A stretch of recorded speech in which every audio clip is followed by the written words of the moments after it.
Novo Testamento, lição de número 38.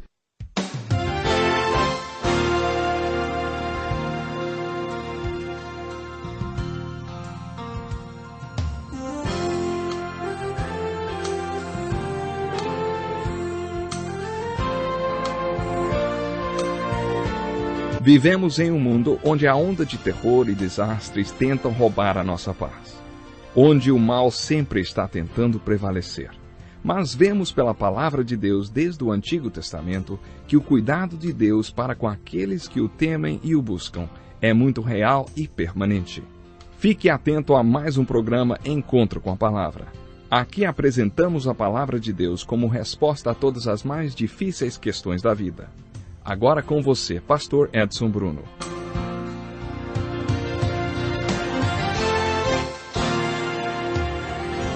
Seja muito bem-vindo ao Encontro com a Palavra. Estamos estudando o livro de Atos e gostaria que você acompanhasse conosco mais uma parte de nosso estudo. No programa de hoje quero enfocar a pregação de Paulo. Ouça o que aconteceu em Atenas, na Grécia. Enquanto esperava por eles em Atenas, Paulo ficou profundamente indignado ao ver que a cidade estava cheia de ídolos. Por isso discutia na sinagoga com judeus e com gregos tementes a Deus, bem como na praça principal todos os dias com aqueles que por ali se encontravam. É assim que o ministério de Paulo é descrito no capítulo 17 do livro de Atos. Você se lembra que quando vimos os primeiros capítulos de Atos falamos sobre a pregação do apóstolo Pedro? Eu disse que a pregação dele era puramente baseada na Bíblia, voltada exclusivamente para Cristo e para o Evangelho. Era uma pregação ungida e muito frutífera.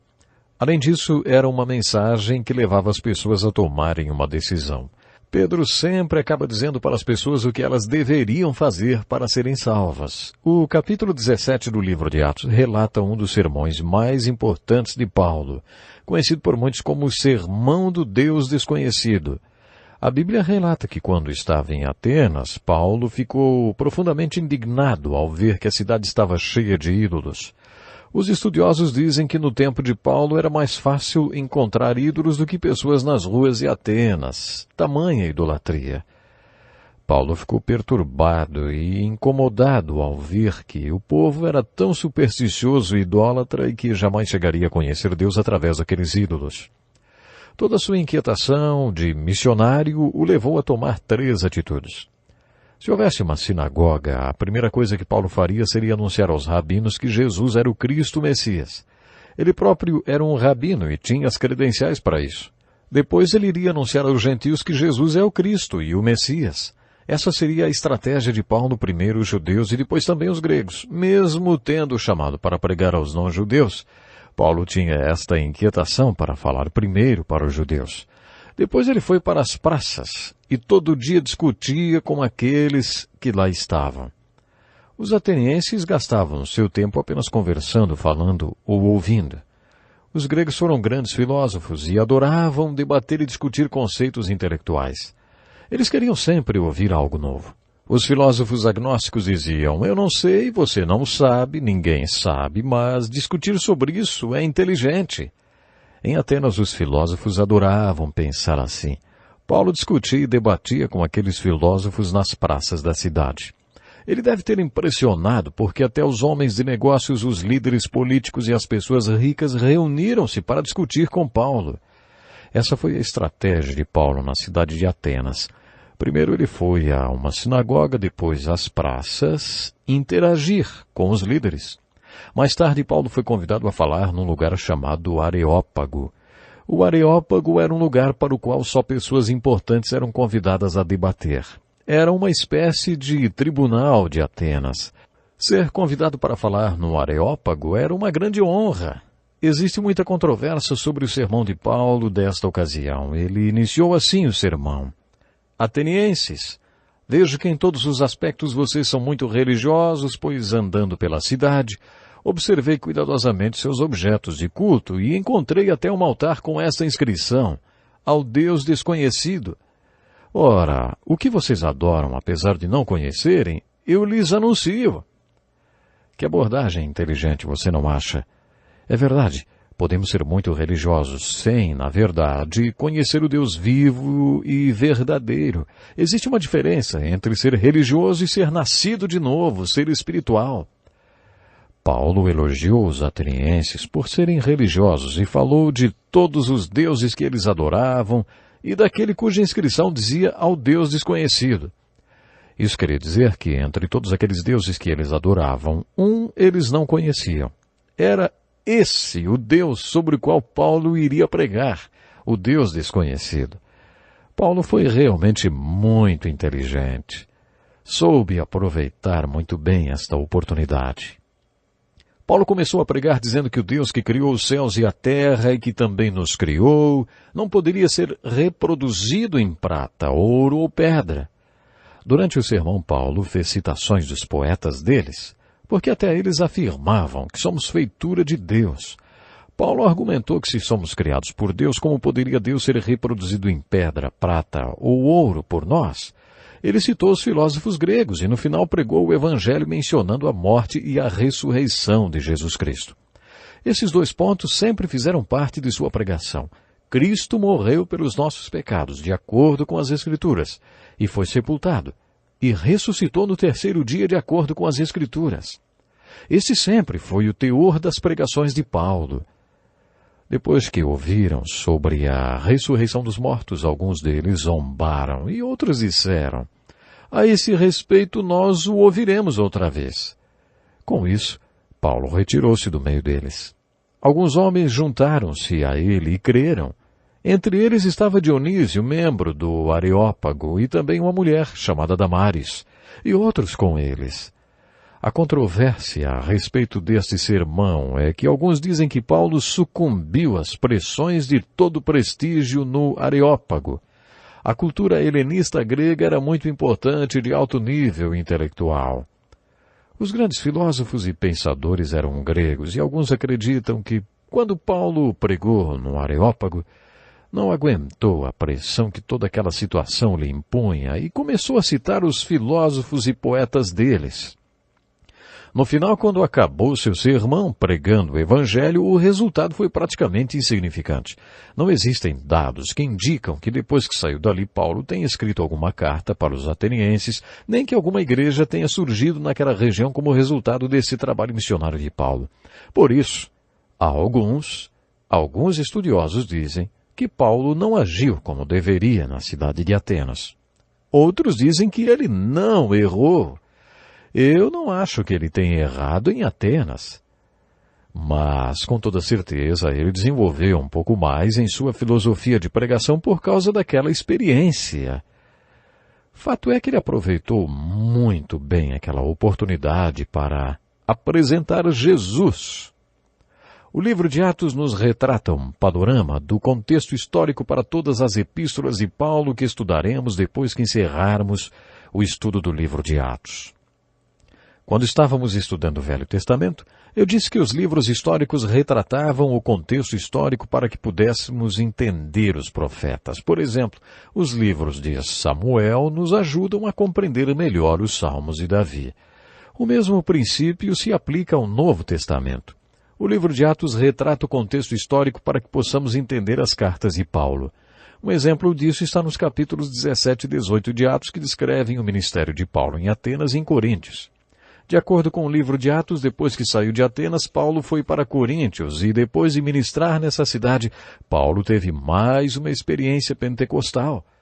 Poderíamos até chamar essa experiência de o Pentecostes de Coríntios. Ele também teve o seu Pentecostes de Efésios e de Filipos. Por isso usei o título O Padrão do Pentecostes na Implantação de Igrejas. Quando Paulo iniciou seu ministério em Coríntios, o Senhor lhe falou: não tenha medo, continue falando e não fique calado, pois eu estou com você. E ninguém vai lhe fazer mal ou feri-lo, porque tenho muita gente nesta cidade. Que emoção! Paulo estava para começar o seu ministério na cidade de Coríntios, cujo nome significava quase o mesmo que profanidade e imoralidade, e o Senhor lhe deu uma palavra de encorajamento. O livro de Atos e a primeira carta de Paulo aos Coríntios estão relacionados de duas maneiras. Nos primeiros 4 capítulos de 1 Coríntios, Paulo está em Corinto, conversando com aqueles que simpatizavam com ele. Paulo era muito inteligente e estava dialogando com alguns gregos que apreciavam sua inteligência. Paulo estava explicando para eles que o ministério dele, através do qual eles tinham se convertido, não tinha nada a ver com intelectualidade. Ele deixou bem claro que sua mensagem e pregação não consistiram de palavras persuasivas e sabedoria, mas em demonstração do poder do Espírito para que a fé deles não se baseasse na sabedoria humana, mas no poder de Deus. Quando Paulo pregou em Atenas, apesar de seu sermão esplêndido, ele não fez uso de palavras persuasivas e sabedoria. Ele fez citação dos poetas e filósofos atenienses e o seu sermão foi realmente brilhante, mas de resultados muito fracos. Entre Atenas e Coríntios, Paulo passou por uma crise. Foi quando o Senhor lhe apareceu e mandou que ele não fizesse uso das palavras persuasivas e sabedoria, mas que simplesmente proclamasse e anunciasse o Evangelho. Naquele tempo, quando um rei queria fazer um anúncio, chamava o seu arauto. Esse arauto ia de vila em vila batendo seu tambor nas praças até que todos se reunissem. A seguir ele desenrolava seu rolo e fazia o anúncio do rei. Ele não explicava, não defendia, não argumentava, nem advogava, ele simplesmente dava o anúncio. Depois ele enrolava tudo outra vez e prosseguia para a próxima vila. Parece que entre a cidade de Atenas e a de Corinto aconteceu algo com Paulo que o fez amadurecer. Ele descobriu que não importava quem ele era, mas quem Deus era. Não importava se ele podia ou não, porque Deus podia fazer o que quisesse. Não importava o seu querer, mas o querer de Deus. Porque depois, quando ele olhasse para trás e visse os frutos do seu ministério, diria, não fui eu quem fez, foi Deus. Paulo percebeu que a pregação era um ministério espiritual e que tudo o que ele precisava era anunciar o Evangelho de Jesus Cristo. Ele declarou aos romanos que não se envergonhava do Evangelho, por quê? Porque é poder de Deus para todo aquele que crê. Foi em Corinto que ele descobriu esta verdade. Ele passou a contar a história da sua conversão, de como encontrou Jesus, o Cristo ressurreto, na estrada de Damasco, e como esse encontro com Cristo mudou sua vida completamente. Dessa forma, contando sua experiência com Deus, ele anunciava a mensagem do Evangelho. No final da sua primeira carta aos Coríntios, Paulo deixou bem clara qual era a sua mensagem. Ele disse, irmãos, quero lembrar-lhes o Evangelho que lhes preguei, o qual vocês receberam e no qual estão firmes. Por meio deste Evangelho vocês são salvos, desde que se apeguem firmemente à palavra que lhes preguei. Caso contrário, vocês têm crido em vão. Pois o que primeiramente lhes transmiti foi o que recebi, que Cristo morreu pelos nossos pecados, segundo as Escrituras, foi sepultado e ressuscitou no terceiro dia, segundo as Escrituras, e apareceu a Pedro, depois aos 12, depois destes apareceu também a mim, como a um que nasceu fora de tempo. É isto que pregamos, e é isto que vocês creram. Nesse estudo do livro de Atos, que fazendo juntos já vimos o ministério do apóstolo Paulo nas cidades de Filipos, capítulo 16, Atenas, no capítulo 17, e Corinto, no capítulo 18. O capítulo 19 descreve o ministério de Paulo na cidade de Éfeso. Paulo teve um ministério muito importante nessa cidade, onde ocorreu outro Pentecostes. Depois disso, ele estendeu seu ministério para a Ásia Menor. Quando Paulo se propôs a ir para a Ásia, no capítulo 16, o Espírito Santo o proibiu. Você está lembrado? O Espírito Santo o dirigiu primeiro para a Europa, mas quando vemos no capítulo 19 que ele foi para a Ásia, e aí como fica? Quando Paulo entrou em Éfeso, iniciou um ministério de plantar igrejas, muito frutífero. Os estudiosos acreditam que as igrejas que foram plantadas em Éfeso tornaram-se igrejas mães, que deram origem a outras igrejas satélites. Por exemplo, as igrejas mencionadas nos capítulos 2 e 3 do Apocalipse, Tiatira, Esmirna, Pérgamo, Filadélfia, Laodiceia e Sardes, são igrejas que surgiram a partir da igreja de Éfeso. Uma das razões para que a igreja plantada em Éfeso fosse tão frutífera é que Paulo promoveu um seminário na cidade de Éfeso. Ele ensinou na escola de Tirano, das 11 da manhã até as 4 da tarde, por um período de 2 anos, conforme está na anotação de rodapé da Bíblia comentada pelo pastor Shedd. Uma das razões da precisão desta informação, das 11 às 4 da tarde, é que nessa parte do mundo, ainda hoje, a tarde é usada para descansar. Se hoje você for a uma dessas cidades, Poderá enfrentar um trânsito intenso no início da manhã, quando as pessoas vão para o trabalho, e outro ao meio-dia, quando elas voltam para casa. O horário de almoço deles é bem grande, depois voltam para o trabalho no final da tarde. E aí o trânsito fica intenso novamente. E ficará também tarde da noite, quando eles voltam para casa. Eles costumam jantar tarde, por volta das 10 da noite. Hoje ainda é assim por causa do intenso calor durante o dia. Quando Paulo estava em Éfeso, trabalhou confeccionando tendas. Os velhos rabinos sempre tinham uma ocupação e Paulo aprendeu a fazer tendas. Com exceção da igreja de Éfeso, Paulo não recebia ajuda das igrejas onde ministrava, principalmente das igrejas dos povos gentios que não tinham maturidade espiritual. Quando Paulo estava em Éfeso, ao invés de receber ajuda da igreja, ele fazia tendas e provavelmente também ensinava na escola das 11 às 4 da tarde, horário em que a escola estava desocupada por causa do calor e ele podia dar aulas. O pastor da igreja de Colossos era um homem chamado Epáfras, e Paulo colocou Timóteo como pastor na igreja de Éfeso. Presumimos que esses dois pastores foram alunos da escola de Tirano durante o período em que Paulo ensinou ali. Na sua carta aos Efésios, Paulo relembra repetidas vezes coisas que eles já tinham ouvido ou aprendido referentes aos ensinamentos e conselhos de Deus. Paulo nunca foi tão completo no seu ensino como com a igreja em Éfeso. Por isso, quando ele escreve, não está falando nada novo, está apenas relembrando o que já tinha ensinado. Uma das revelações mais marcantes a respeito de Paulo e do seu ministério está no final do capítulo 20 do livro de Atos. Paulo estava a caminho de Jerusalém. Ele acreditava que estava sendo guiado pelo Espírito para ir lá. O Espírito tinha lhe dito que quando ele chegasse a Jerusalém seria preso, acorrentado e surrado. No caminho, muitas pessoas se aproximaram dele dizendo que haviam sido alertadas pelo Espírito Santo sobre o que ele enfrentaria em Jerusalém. Paulo explicou que o Espírito já tinha lhe avisado sobre tudo o que enfrentaria. Ele estava indo para Jerusalém compelido pelo Espírito. Quando chegou em Mileto, uma região próxima a Éfeso, percebeu que jamais voltaria a Éfeso novamente. Ele provavelmente sabia que de Jerusalém iria para Roma e lá seria martirizado. Assim, mandou chamar os líderes da igreja e nas praias de Mileto, perto de Éfeso, Paulo se reuniu mais uma vez com a liderança da igreja de Éfeso para se despedir. A atitude de Paulo traz revelações importantes sobre a vida e ministério deste apóstolo. Ele chamou a liderança da igreja e os lembrou da responsabilidade que agora tinham sobre o rebanho de Deus, lembrando-os do exemplo que ele próprio estabeleceu. Ele disse àquele grupo: "Não cobicei a prata, nem o ouro, nem as roupas de ninguém. Não deixei de pregar-lhes nada que fosse proveitoso, mas ensinei-lhes tudo publicamente e de casa em casa." A abordagem dos apóstolos era do tipo: primeiro faz e depois fala. Primeiro eles mostravam a verdade que queriam ensinar e depois a ensinavam. Paulo lembra a eles o exemplo que ele próprio estabeleceu e, como últimas palavras, acrescenta o seguinte: "Cuidem de vocês mesmos e de todo o rebanho sobre o qual o Espírito Santo os colocou como bispos para pastorearem a igreja de Deus que ele comprou com seu próprio sangue."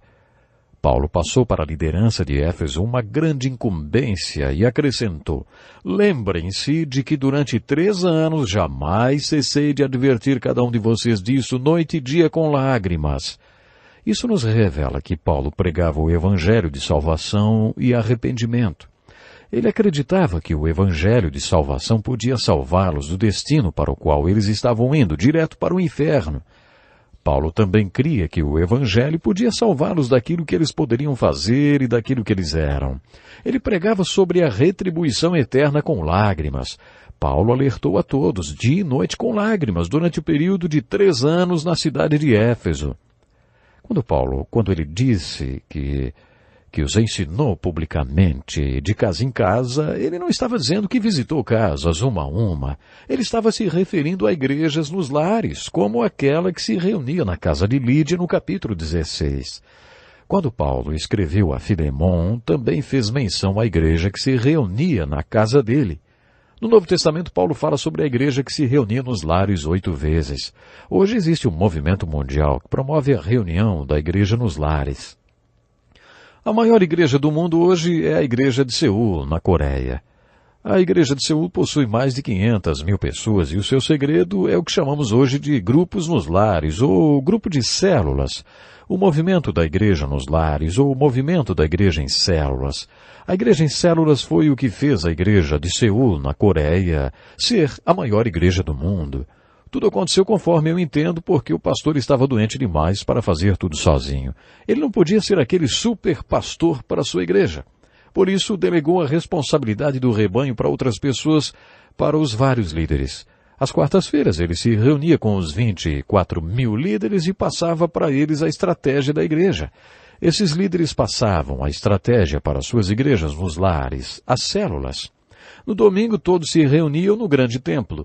Eles tinham uma congregação de milhares de pessoas porque já tinham se reunido antes nos lares. Este era o padrão da igreja na sua primeira geração. E foi isso que Paulo quis dizer quando disse: ensinei-lhes tudo publicamente de casa em casa. Aquela última reunião de Paulo com os Efésios era provavelmente com os pastores de todas aquelas igrejas nas casas, nos lares, de todas aquelas células, vamos dizer assim. Aparentemente foi assim que a igreja de Éfeso foi estruturada. As últimas palavras de Paulo para os líderes de Éfeso foram muito bonitas. Agora, eu os entrego a Deus e a palavra da sua graça, que pode edificá-los e dar-lhes herança entre todos os que são santificados. Em tudo o que fiz, mostrei-lhes que, mediante trabalho árduo, devemos ajudar os fracos, lembrando as palavras do próprio Senhor Jesus que disse: há maior felicidade em dar do que em receber.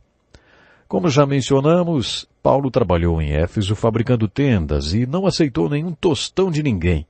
Ninguém podia acusá-lo de pregar e ensinar para ganhar algo de alguém. Vocês mesmos sabem que estas minhas mãos supriram minhas necessidades e as de meus companheiros, ele diz. Além de se sustentar, Paulo ainda sustentou todo o seu grupo de missionários porque queria que eles aprendessem sobre a verdade de Jesus. Há maior felicidade em dar do que em receber. Essa é uma das motivações que se tem de se trabalhar, ou para se trabalhar.